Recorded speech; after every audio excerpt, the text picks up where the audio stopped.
Reverse counting अभी कितने 6 5 4 3 2 1।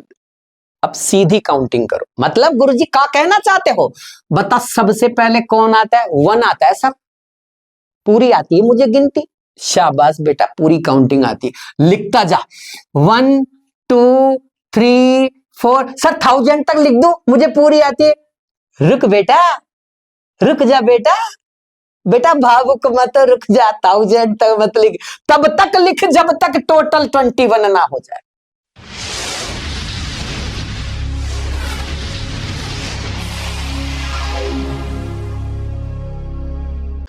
आ गया आ गया आ गया एक क्वेश्चन इस पेज से नीट 2024 में आ गया। ये मान लीजिए हाईली इंपॉर्टेंट फॉर नीट 2024।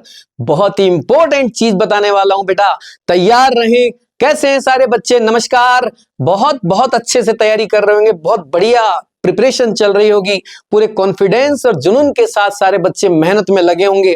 मैं अब आपके सामने लेके आया एक बहुत ही शानदार सवाल, और इस सवाल को करने के बाद मजा आ जाएगा आपको। ये समझ लेना कि एक सवाल तो नीट का अपना हो गया है कंप्लीट। चलो शुरू करते हैं सवाल को।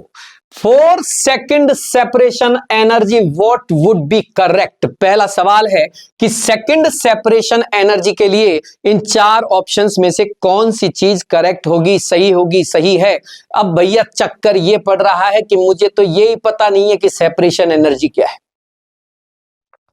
एक समस्या थोड़ी है हमारे साथ, हमको ये ही मालूम नहीं है कि सेपरेशन एनर्जी क्या होती है, तो फिर आंसर कैसे लावेंगे भाई? चलो मैं पहले आपको डिफरेंट टाइप्स के एनर्जीज के बारे में बताता हूं, समझाता हूं। शुरू करता हूं एक एक करके। ये रही डिफरेंट टाइप्स ऑफ एनर्जी। यहां मैंने लिख दिया different types of energies. Different types of energies किस किस टर्म्स का इस्तेमाल आपके सामने एनर्जी के लिए किया जाएगा?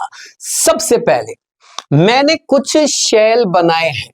यहां न्यूक्लियस है, न्यूक्लियस के ऊपर ये रहा फर्स्ट शेल, ये रहा सेकंड शेल, ये रहा थर्ड शेल, ये रहा फोर्थ शेल, फिफ्थ शेल, 5, ऐसे आगे बढ़ते जा रहे हैं और इंफिनिटिव तक ले गया मैं। इंफिनिटिव शेल को मैंने इस तरह से इनफाइनाइट लगा के बता दिया। समझ में आ गई बात यहां तक? अब गौर से देखो, आपको एक चीज नजर आ रही होगी अगर आप नोटिस कर रहे हैं तो। डिफरेंस मैंने कम किया है। देखो यहां डिफरेंस ज्यादा लिया है इन दोनों लाइंस के बीच में, यहां ये डिफरेंस कम कर दिया, यहां और कम, यहां और कम, यहां और कम, ऐसे कम करता जा रहा हूं मैं। आखिर ये चक्कर क्या है? आपको मैंने पिछली क्लास में भी बताया था कि अगर आप हाइड्रोजन स्पेक्ट्रम को रखते हैं तो हाइड्रोजन स्पेक्ट्रम की एनर्जीज को भी याद रखें। कम से कम हाइड्रोजन के लिए तो एनर्जी को आप याद रखें। एनर्जी की value for first shell -13.6 electron volt होती है। सेकंड शेल के लिए -3.4 इलेक्ट्रॉन वोल्ट। ध्यान रखें ये एनर्जीज की वैल्यू जो है वो हाइड्रोजन के लिए, इस बात का विशेष ध्यान रखें।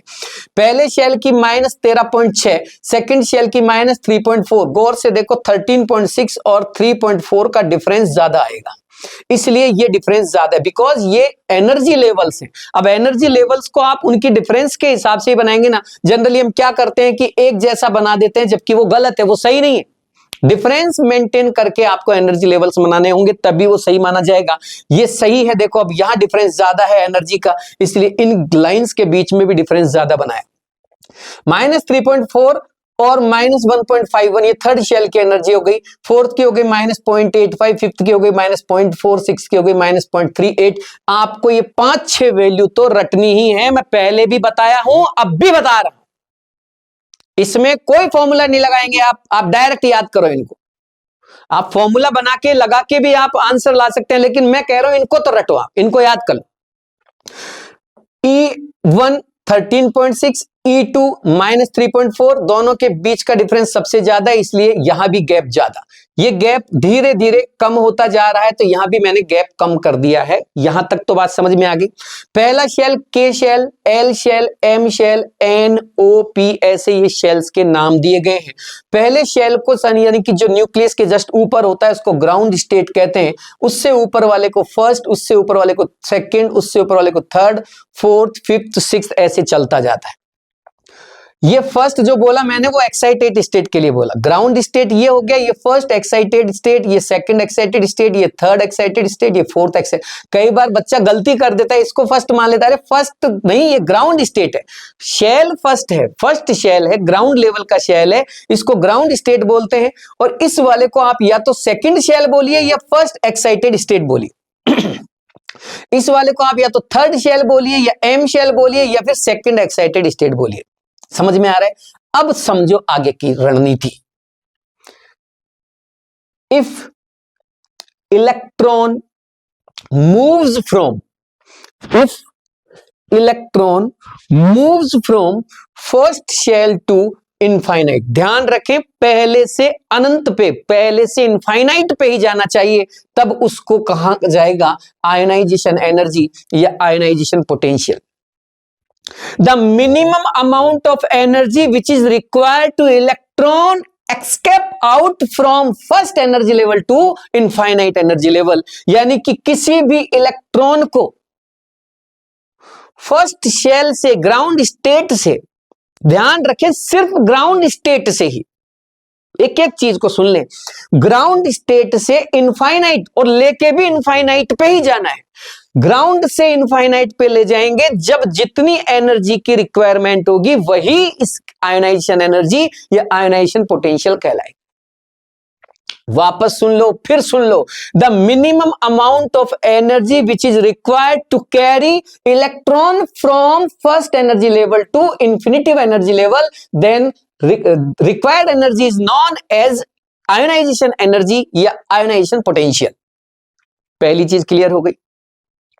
दूसरी सेपरेशन एनर्जी, इसकी बात कर रहा हूं, separation energy. If electron moves from first, देखो गौर से, फर्स्ट एक्साइटेड स्टेट, ये मैं इसकी बात कर रहा हूं, फर्स्ट एक्साइटेड स्टेट और any other excited state to infinitive level, the minimum required energy to carry the electron from any excited state to infinitive level are known as separation energy। बात समझ में आ गई? फिर सुन लो, किसी भी ग्राउंड स्टेट से इलेक्ट्रॉन को इंफिनिटिव तक ले जाने वाली एनर्जी तो आयोनाइजेशन एनर्जी, और ग्राउंड स्टेट को छोड़ दो, अब किसी भी एक्साइटेड स्टेट से इंफिनिटिव तक ले जाने के लिए रिक्वायर्ड एनर्जी सेपरेशन एनर्जी। ठीक, अब फर्स्ट एक्साइटेड स्टेट से इंफिनिटिव तक ले जाने में फर्स्ट सेपरेशन एनर्जी बोला जाएगा, सेकंड एक्साइटेड स्टेट से इनफाइनाइट तक ले जाने वाली एनर्जी सेकंड सेपरेशन एनर्जी बोली जाएगी, थर्ड एक्साइटेड स्टेट से इंफिनिटी तक ले जाने वाली एनर्जी थर्ड सेपरेशन एनर्जी मानी जाएगी। इस तरह से इनको बोला जाता है, नाम दिया जाता है, first SE, second SE, third SE, fourth SE, fifth SE, ऐसे सेपरेशन एनर्जी। समझ में आ गई? अब मैं लेके चलता हूं last, excitation energy. Excitation energy का मतलब है कि इलेक्ट्रॉन ग्राउंड स्टेट से जाएगा लेकिन अब इनफाइनाइट पे नहीं जाएगा, इनफाइनाइट की बजाय कहीं भी जाएगा लेकिन इनफाइनाइट पे नहीं जाएगा, मतलब इलेक्ट्रॉन एटम को नहीं छोड़ेगा। समझ में आ रही? यानी कि फर्स्ट शेल से आप सेकंड पे ले जाओ, फर्स्ट शेल से आप थर्ड पे ले जाओ, फर्स्ट शेल से आप किसी पे भी ले जाओ, बस इनफाइनाइट पे मत ले जाना, तब इसको कहा जाएगा एक्साइटेशन एनर्जी। एक्साइटेशन एनर्जी का मतलब हुआ the minimum amount of required energy which is used to carry the electron from ground state to any excited state not at infinite। भैया सुन रहे हो ना मैं क्या कह रहा हूं? ग्राउंड स्टेट से किसी भी एक्साइटेड स्टेट में ले जाओ लेकिन इनफाइनाइट पे मत ले जाना, तब उसको कहा जाएगा एक्साइटेशन एनर्जी। अब ये भी excitation first, excitation energy second, excitation energy third, excitation energy fourth. अब आपसे कोई कहे फर्स्ट एक्साइटेशन एनर्जी के लिए N1 N2 बताना, तो भैया फर्स्ट एक्साइटेशन एनर्जी के लिए N1 की वैल्यू हो गई 1 और N2 की वैल्यू हो गई 2।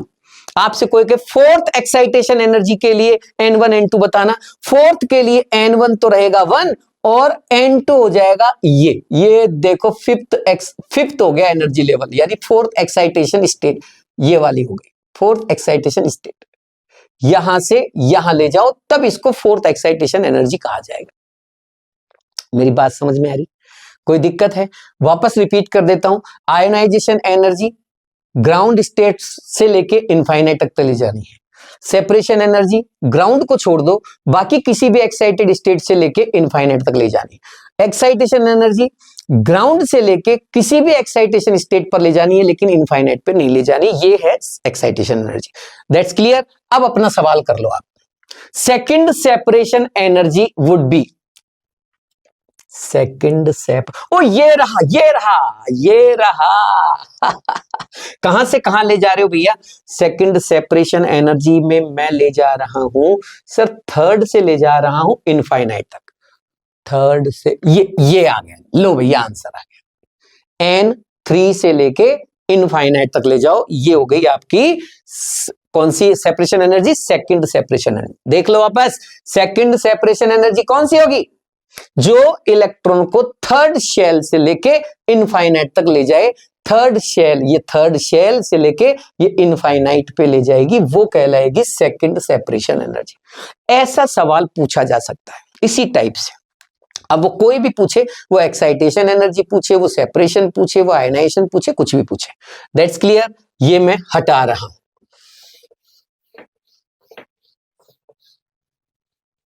आगे चलते हैं। अब देखो अगला सवाल, हटाओ जी इसको, जगह खाली कर भैया, औरों को आने दे। चलो एक और शानदार सवाल, आपको ऐसी ट्रिक बताऊंगा कि मजा आ जाएगा। देखना अब आप, खूब पूछा जा चुका है पहले, खूब पूछा जा चुका है, नीट में भी पूछा गया है, जेईई में भी पूछा गया है। बहुत इंपॉर्टेंट सवाल है। Number of total spectral lines पूछी जाती है। अब कैसे पूछी जाती है? If electron transition in multiple step, आपको ये मानना है कि इलेक्ट्रॉन मल्टीपल स्टेप्स में ट्रांजिशन कर रहा है in hydrogen spectrum, then find out the number of total lines. Then find out the number of total lines in every series. हर एक सीरीज में बतानी है बाबूजी को, ये लो, इन एवरी सीरीज, मतलब लाइमन सीरीज में कितनी, बामर में कितनी, पाश्चन में कितनी, इन every series in this spectrum if electron moves from, अगर इलेक्ट्रॉन मूव कर रहा है 7 से फर्स्ट ऑर्बिट। गजब या 7वें से पहले में जा रहा है इलेक्ट्रॉन और मल्टीपल स्टेप्स यूज कर रहा है, तो फिर टोटल कितनी लाइन बनेगी और सब में अलग अलग बतानी। चलो अब इसके कई तरीके बताता हूं मैं आपको, देखो समझना, बहुत ही ईमानदारी से शानदार तरीके से बताऊंगा। पहले तो मैं वो लंबे लंबे तरीके बताऊंगा और फिर मैं आपको शॉर्ट ट्रिक दूंगा। पहले तो हाइड्रोजन स्पेक्ट्रम की बात कर ले। देखो मैंने आपको पहले भी बताया, हाइड्रोजन स्पेक्ट्रम एक लीनियर स्पेक्ट्रम है और इसमें जो है माइक्रो लाइंस भी बनती है और मोटी लाइंस भी बनती है, दोनों तरीके की लाइंस बनती है।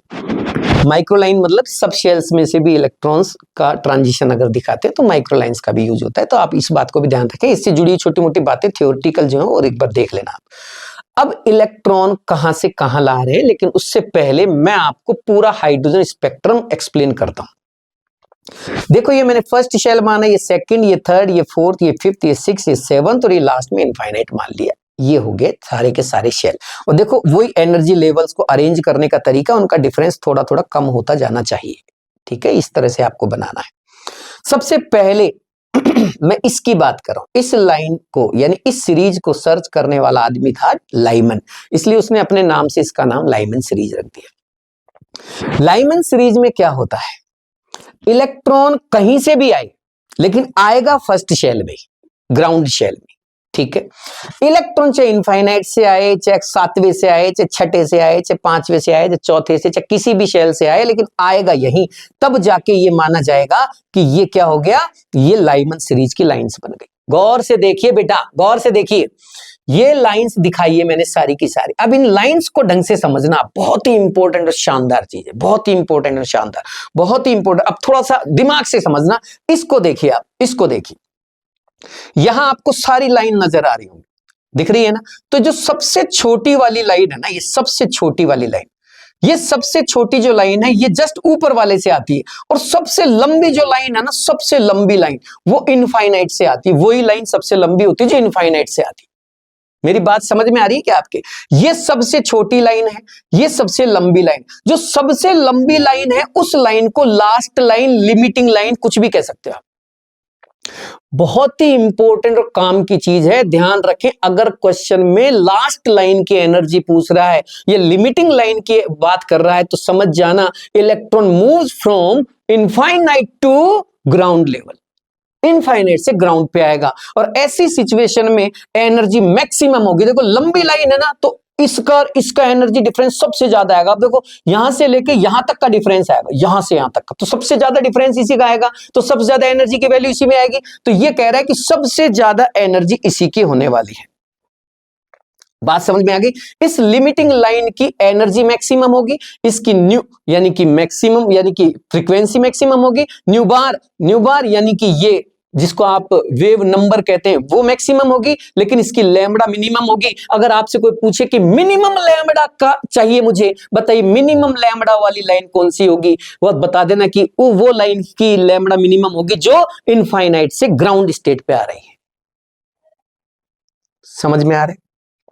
किसकी होगी मिनिमम? जो ग्राउंड स्टेट पे आ रही है, कहां से? इनफाइनाइट से।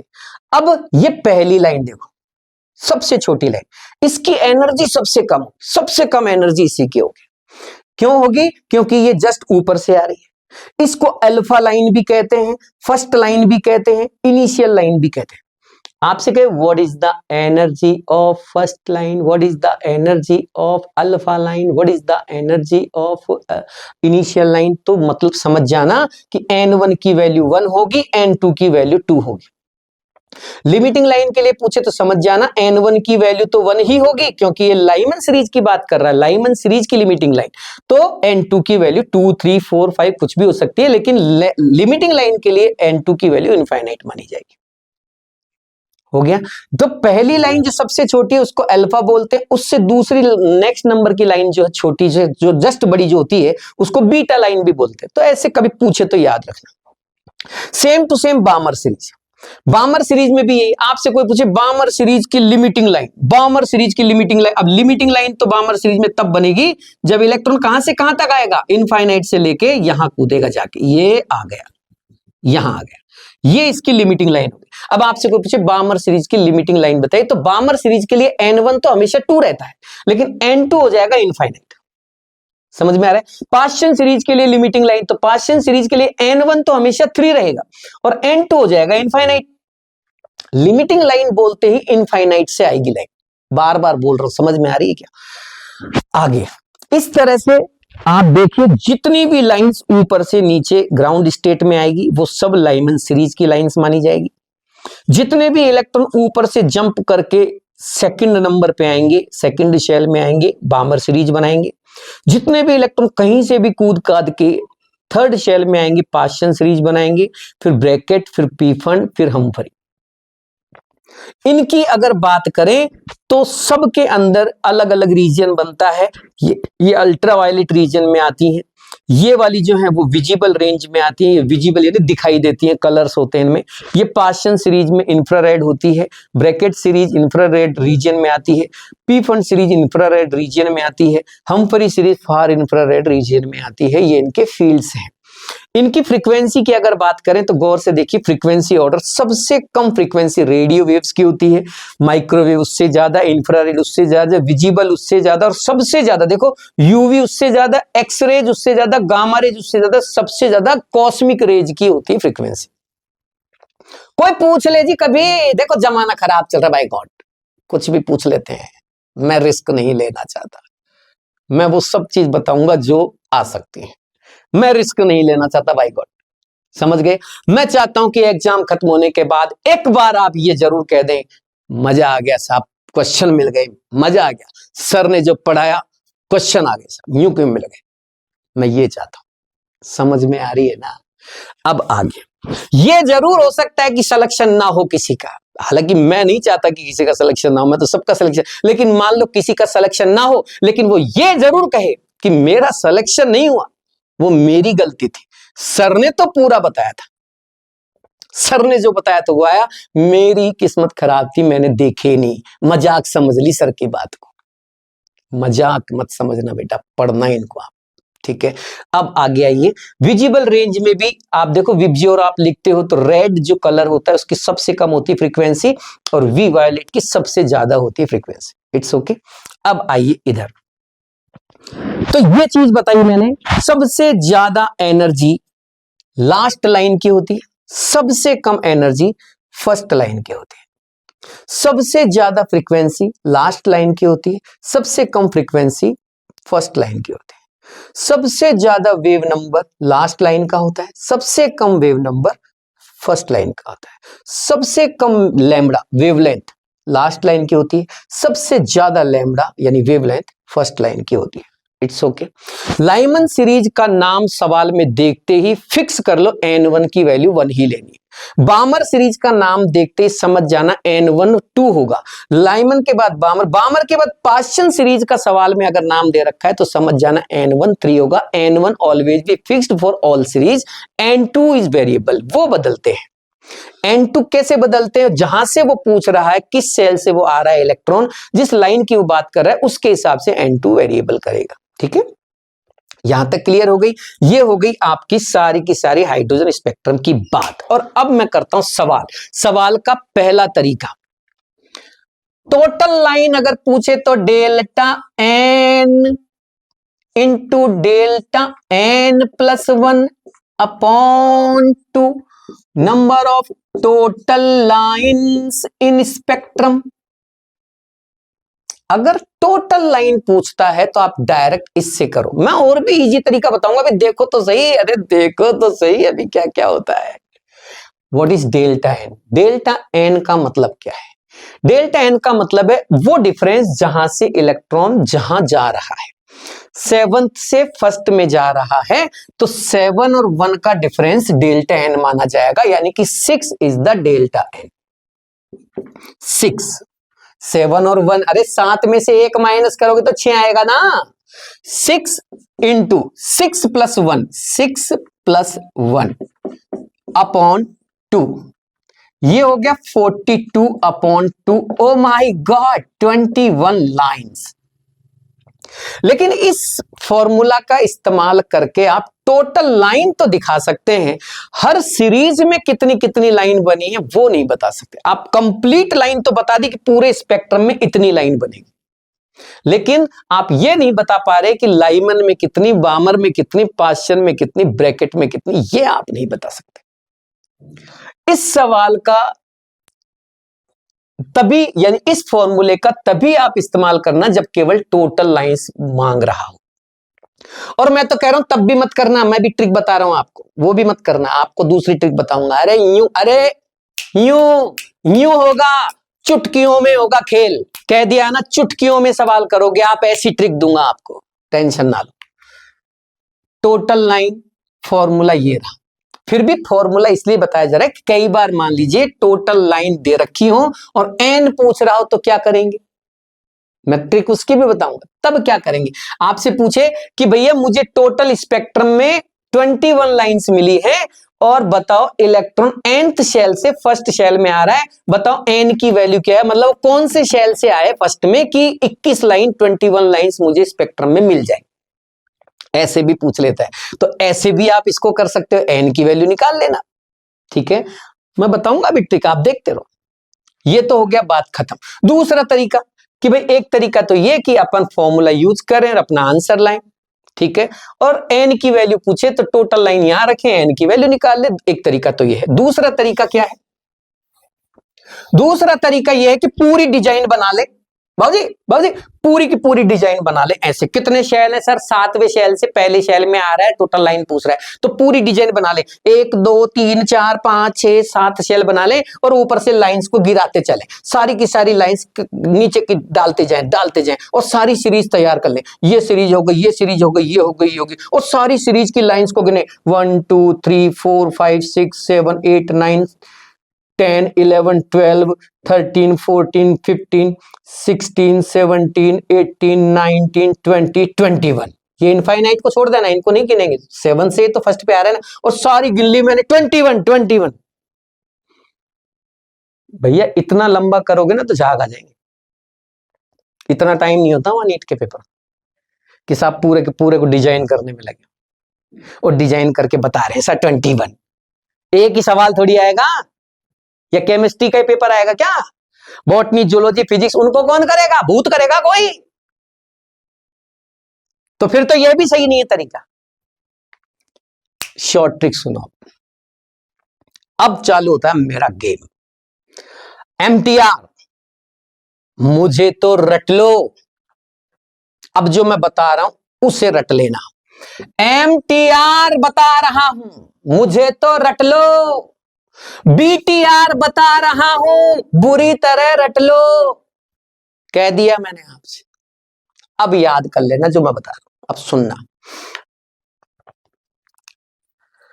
भाई साहब, सवाल चाहे ऐसे आए जिसमें नंबर ऑफ टोटल लाइन पूछे, या किसी एक पर्टिकुलर सीरीज में लाइंस पूछे, या फिर किस शेल से इलेक्ट्रॉन जंप करके नीचे आ रहा है एन की वैल्यू पूछे, सब में काम आएगा, सब में काम आएगा भाई गॉड।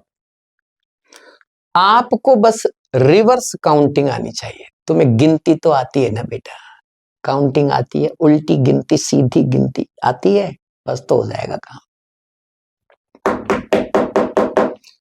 क्या करना है आपको? सबसे पहला काम, अगर सवाल इस तरह से आता है, आपको कहा जा रहा है कि 7 से फर्स्ट में आ रहा है, या 5th से फर्स्ट में आ रहा है, या 6 से थर्ड में आ रहा है, टोटल लाइन बताइए, कहीं से कहीं आ रहा है, टोटल लाइन बताइए। तब आप एक काम करना, जिनकी बात की जा रही है उनका डिफरेंस ले लेना।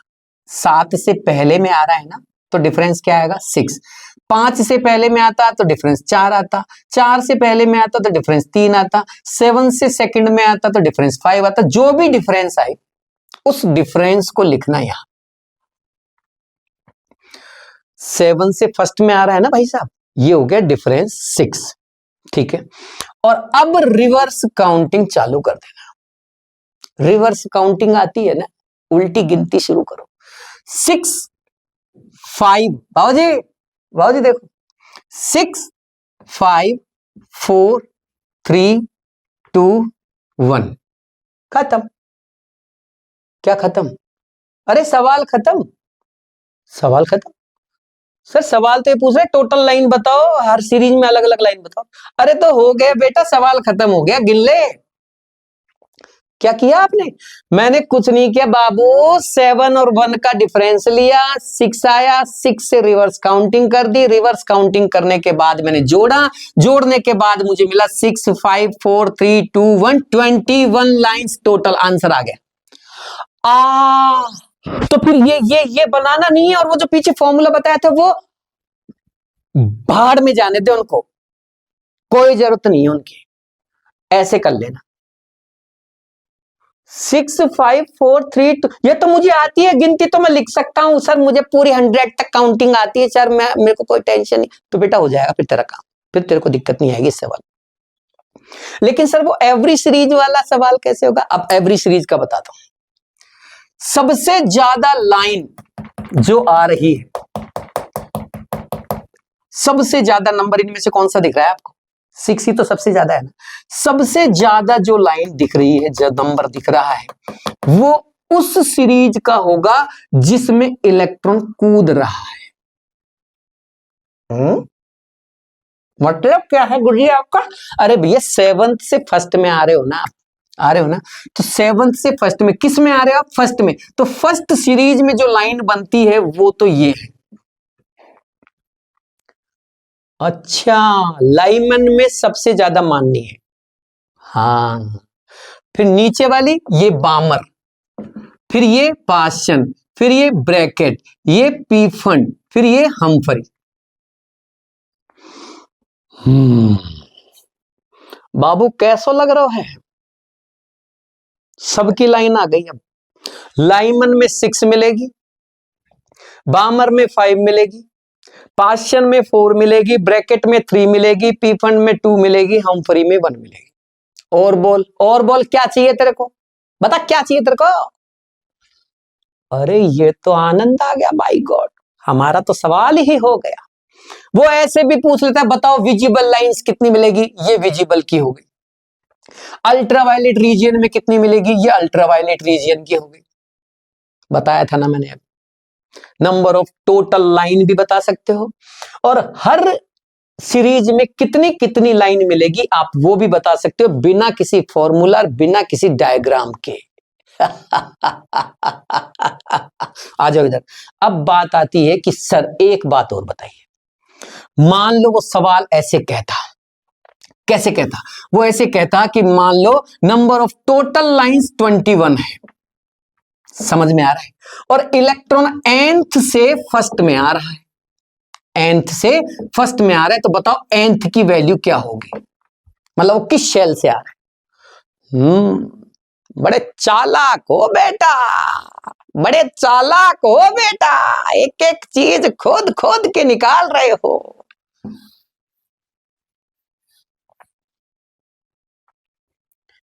बता दूं? जी सर बता दीजिए सर, इसका भी बता दीजिए, एन की वैल्यू कैसे निकाले? वो सर वो फॉर्मूला वाले में एन से उससे निकालने में तो गुरुजी झाग आ जाएंगे हमारे, वो तो रहने दो, आपको शॉर्ट ट्रिक लो बेटा, शॉर्ट ट्रिक लो मेरा बच्चा, भावुक होने की जरूरत नहीं मेरे बेटे। अगर नंबर ऑफ टोटल लाइंस आपको दे रखे हो और आपसे कह जा रहा है कि इलेक्ट्रॉन यहां से पहले शेल में आ रहा है, या nth से दूसरे शेल में आ रहा है, या nth से तीसरे में आ रहा है, जहां से भी जहां आ रहा है, n की वैल्यू बताओ, बताओ कहां से आ रहा है?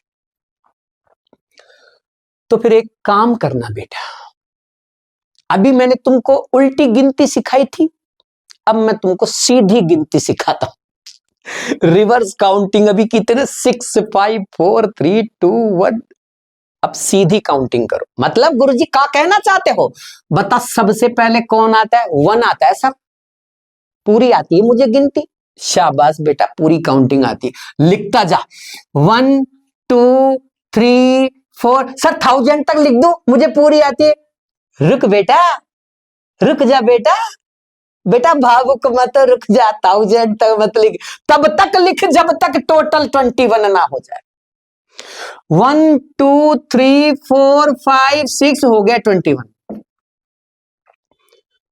तब तक लिख जब तक टोटल 21 ना हो जाए। मेरी बात समझ में आ रही है क्या? 21 होते रुक जा। और मैंने क्या बोला था? सबसे ज्यादा लाइन उसकी माननी है जिसमें इलेक्ट्रॉन कूद रहा है। किस में कूद रहा है बबुआ? फर्स्ट में। तो ये तो लाइमन की। और गुरुजी अगर nth से सेकंड में आ रहा होता तो मैं इसको बामर लिख देता, सेकंड में आ रहा होता तो। जिसमें आ रहा है उसी की तो मानोगे इसको।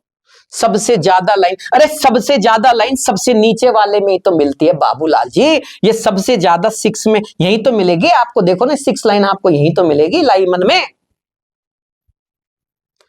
तो ये लाइमन, ये बामर, ये पाशन, ये ब्रैकेट, ये पी फंड और ये हमफरी मानता है ना बेटा यही होगा?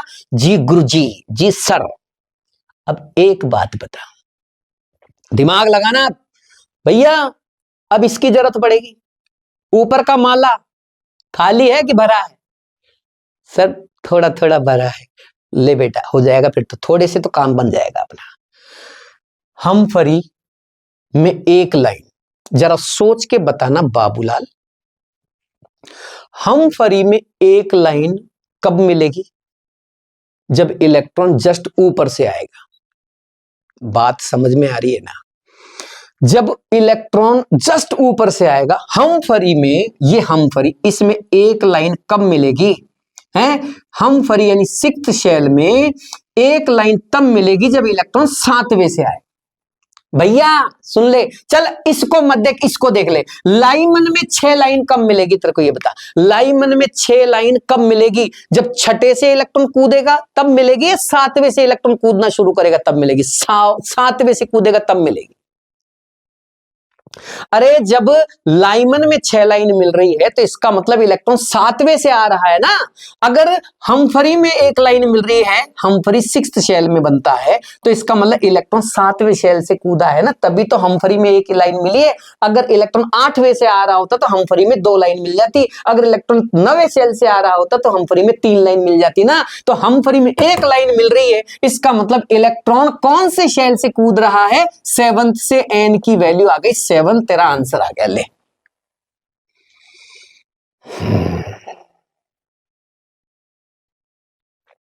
और कोई जरूरी नहीं है रिवर्स काउंटिंग की या सीधी काउंटिंग की, वो पहला वाला जो तरीका था ना उससे ही कर लो, उससे कर लो, आपकी इच्छा हो जिससे कर लो, बल्कि मजा आ जाएगा आपको। ये मान लो, अगर मान लीजिए सर ये कहता कि फिफ्थ, मान लो सर मुझसे ये कहता कि nth शेल से इलेक्ट्रॉन जंप करके मान लीजिए सेकंड शेल में आ रहा है। बड़ा दिमाग लगा रहा है बेटा। तो क्या चाहता है सर? मैं इतना सा चाहता हूं कि 15 लाइन मिली है, 15 लाइन, टोटल 15 लाइन मिली है, ठीक है। तो बस मुझे इतना बता दो सर कि अगर कोई इलेक्ट्रॉन nth शेल से सेकंड शेल में कूदता है और 15 लाइन मिलती है टोटल, तो इलेक्ट्रॉन कहां से जंप करना शुरू किया, nth की वैल्यू क्या होगी? वही तरीका लगा बेटा, दिमाग मत लगाना, बिल्कुल भी तरीका लगाना। मैंने जो बताया, आपने तो ये बताया था कि काउंटिंग लिखो और तब तक लिखो जब तक टोटल 15 ना हो जाए। 5 और 4 9, 3 12, 13 14, 1 15। हाँ सर हो गई 15। जिसमें सबसे ज्यादा लाइंस दिखे वो तो वो होगा जहां इलेक्ट्रॉन जंप कर रहा है। सर ये तो हो गई बामर की, वेरी गुड। अब लगा दिमाग, बामर में 5 कैसे मिलेगी तेरे को? बामर में 5 कब मिलेगी तेरे को? ये पाश्चन हो गई, ये ब्रैकेट हो गई, ये पी फंड हो गई, ये हमफरी हो गई। लाइमन के तो लिया ही नहीं आपने, बामर, पाश्चन, ब्रैकेट, पी फंड और हमफरी। बामर में 5 कब मिलेगी? पाश्चन में 4 कब मिलेगी? ये कब मिलेगी ये बता। हमफरी में 1 लाइन कब मिलेगी ये बता। हमफरी 6th शेल में बनती है। हमफरी में 1 लाइन तब मिलेगी जब इलेक्ट्रॉन 7th से आ रहा होगा। ले आंसर आ गया, ये आंसर आ गया तेरा एन का वैल्यू। क्या फर्क पड़ता है कहीं से भी कहीं आ रहा हो, कॉन्सेप्ट थोड़ी बदलेगा। यही तरीका है, this is the trick, this is MTR BTR। मजा आ जाएगा भाई गॉड। बहुत ही शानदार सवाल है। एक क्वेश्चन मिनिमम आज की क्लास से आया रखा है, कोई रोक नहीं सकता बेटा। नेक्स्ट क्वेश्चन लेके आया हूं मैं स्ट्रक्चर ऑफ एटम से। देखिए ढंग से थोड़ा सा। If number of shell for any atom is n+1 then find the number of circular and elliptical path respectively। देखो अपन ने बोर का कॉन्सेप्ट पढ़ा।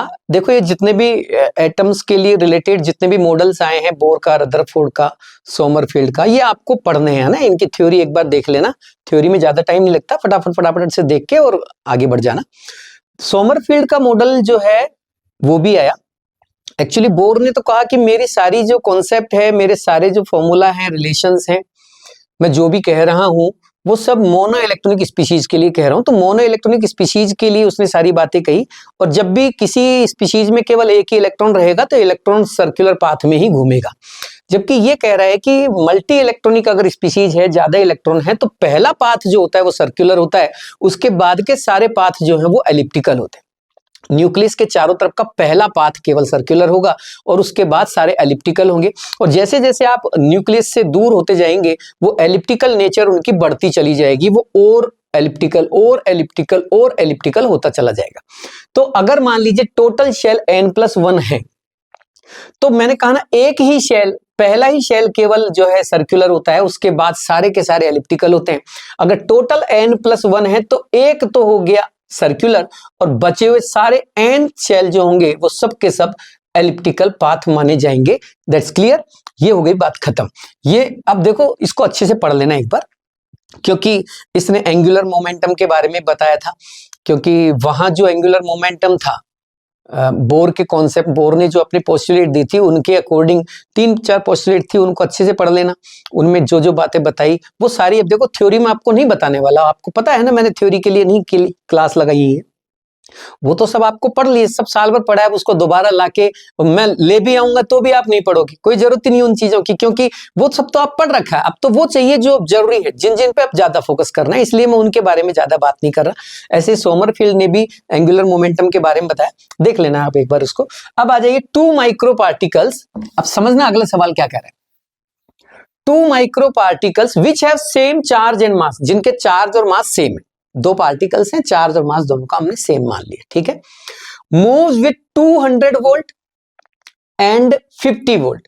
कोई जरूरी नहीं है आप दो पार्टिकल माने, वो एक ही माइक्रो पार्टिकल भी हो सकता है। एक माइक्रो पार्टिकल है जो अलग अलग वोल्टेज से मूव कर रहा है, या फिर दो पार्टिकल ले लिए जिनका मास और चार्ज सेम है, तो वो अलग अलग वोल्टेज से मूव कर रहा है। आप कैसे भी इस चीज को ले सकते हैं, कैसे भी ये सवाल पूछा जा सकता है।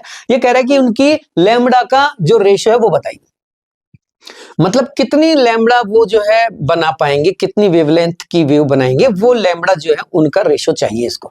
अब ये सवाल आया है डी ब्रोगली कॉन्सेप्ट से, तो डी ब्रोगली कॉन्सेप्ट पे आ जाते हैं। De Broglie concept, lambda proportional to 1/p। De Broglie ने अपने जो कॉन्सेप्ट दिए वो माइक्रो पार्टिकल्स के लिए दिए, जो हल्के जो मास के होते हैं और बहुत तेज वेलोसिटी से, स्पीड से भाग रहे होते हैं। हैवी मास पे भी यूज कर सकते हैं, लेकिन हैवी मास पे चक्कर ये पड़ता है, डी ब्रोगली कॉन्सेप्ट क्यों अप्लाई नहीं होता, क्योंकि वहां जो लैम्बडा बनेगी, मास अगर हैवी होगा तो लैम्बडा बहुत कम होगी। आप देखो एम और लैम्बडा इनवर्सली प्रोपोर्शनल है। अगर मास ज्यादा होगा तो लैम्बडा कम होगी, उस लैम्बडा को फिर ऑब्जर्व करना, कैलकुलेट करना इजी नहीं होगा। इसलिए डी ब्रोगली का जो कॉन्सेप्ट है वो हैवी मास पे नहीं लगता, माइक्रो पार्टिकल्स पे लगता है। लैम्बडा पी के यानी मास के इनवर्सली प्रोपोर्शनल होता है, या वेलोसिटी यानी स्पीड के भी इनवर्सली प्रोपोर्शनल होता है। तो देखो, जब भी आपको सवाल डी ब्रोगली से रिलेटेड मिले तो आपको इसके अलावा कोई और दिमाग लगाना ही नहीं। लैम्बडा और डी ब्रोगली कॉन्सेप्ट का क्वेश्चन अगर दिखता है तो आपको यही लगाना है। लैम्बडा पीछे भी आई थी बोर के कॉन्सेप्ट में भी, वहां भी आपने equals to hc by lambda का यूज किया था। 1 बाय लैम्बडा यानी वेव नंबर का भी यूज किया था। 1 बाय लैम्बडा का एक फॉर्मूला और होता है जिसमें रिडबर्ग कांस्टेंट भी आता है, वो रिडबर्ग कांस्टेंट वाला फॉर्मूला भी आप यूज कर सकते हैं, वो भी आता है। मैंने तो आपको एक सिंपल सा फॉर्मूला बताया था, आप उससे यूज करेंगे तो भी आपका आंसर आ जाएगा। मैं lambda equals to h/p, lambda equals to h/mv में इनकी बात कर रहा हूं। आपको गौर से देखना है ये सारे रिलेशन। h प्लैंक कांस्टेंट है, मास हो गया, ये वेलोसिटी हो गई, ये h 2m k। अब गौर से देखो मैंने क्या किया, इसको काइनेटिक एनर्जी में कन्वर्ट कर दिया, क्योंकि जहां वेलोसिटी होती है वहां काइनेटिक एनर्जी भी होती है। सीधी सी बात है, जो कोई पार्टिकल हाई वेलोसिटी या वेलोसिटी के साथ मूव कर रहा है तो किसी न किसी काइनेटिक एनर्जी का इस्तेमाल करेगा। तो काइनेटिक एनर्जी में इस फॉर्मूला को मैंने कन्वर्ट कर दिया। कैसे कन्वर्ट कर दिया? ऊपर नीचे दोनों तरफ जो है v से मल्टीप्लाई कर दिया। वो दुनिया भर के फॉर्मूला लगा के सारे ट्रिक लगा के मैंने ये फॉर्मूला निकाल लिया। तो ये आपने कर लिया होगा, डेरिवेशन कब क्लास में कराया होगा आपको। इसके अलावा ये है, ये काइनेटिक एनर्जी। इसके अलावा ये है 2mqv। 2mqv ये according to Davisson and Germer experiment से आया है, जहां वेव नेचर ऑफ इलेक्ट्रॉन की बात की जाती है। q यहाँ चार्ज है, v यहाँ वोल्टेज है। यहाँ v जो है ये वोल्टेज है, वेलोसिटी नहीं है, बात को ध्यान रखें।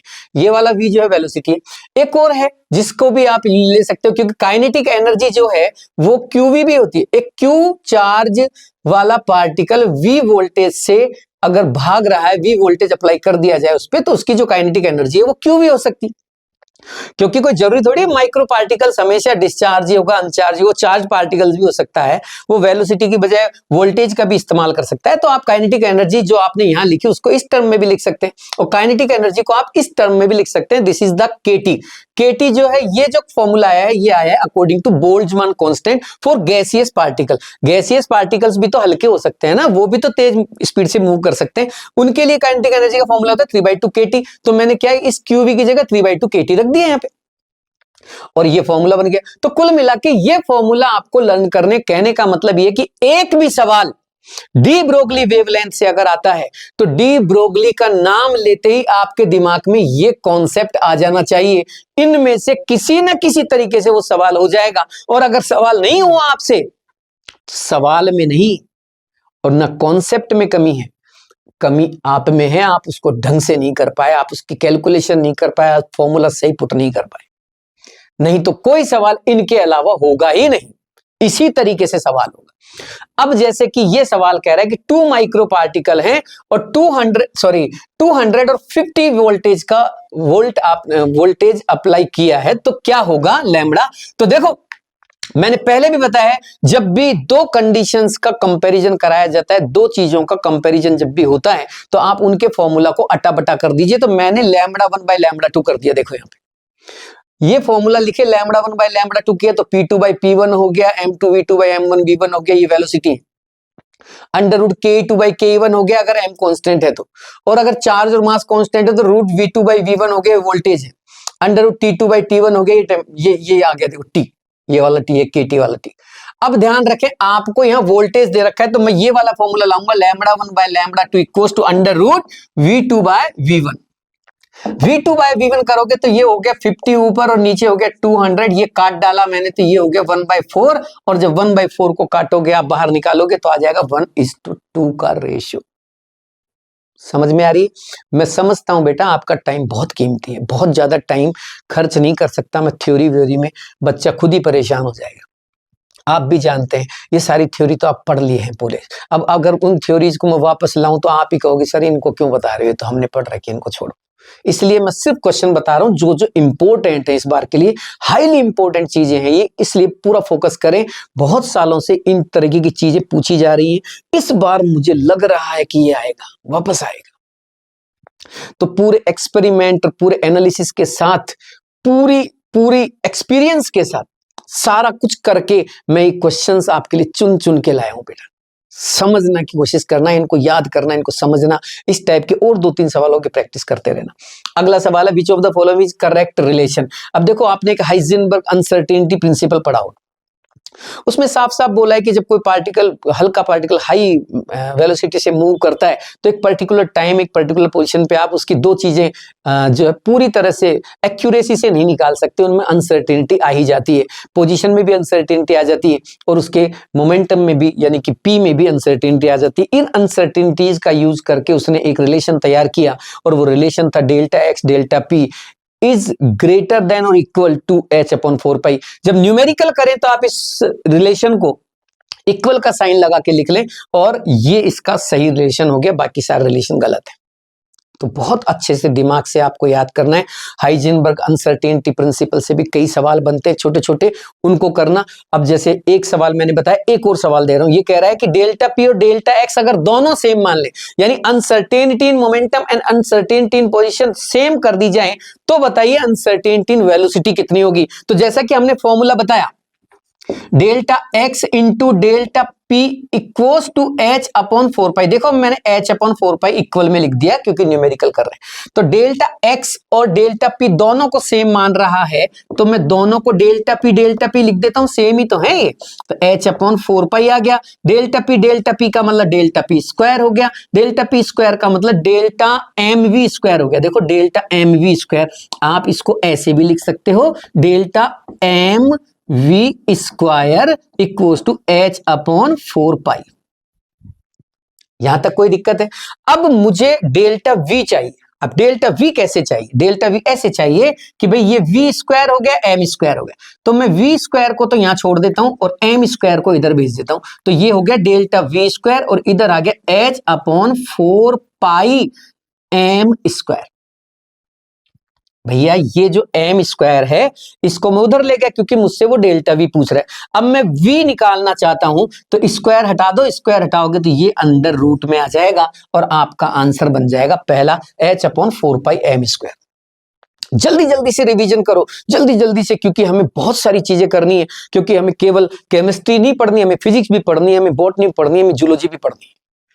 एक ही चीज पे सारा फोकस कर दोगे तो सब बर्बाद हो जाएगा। एक अकेला सब्जेक्ट आपका सिलेक्शन नहीं करा सकता। ठीक है बेटा, अगली सभा में फिर मिलेंगे, तब तक के लिए नमस्कार।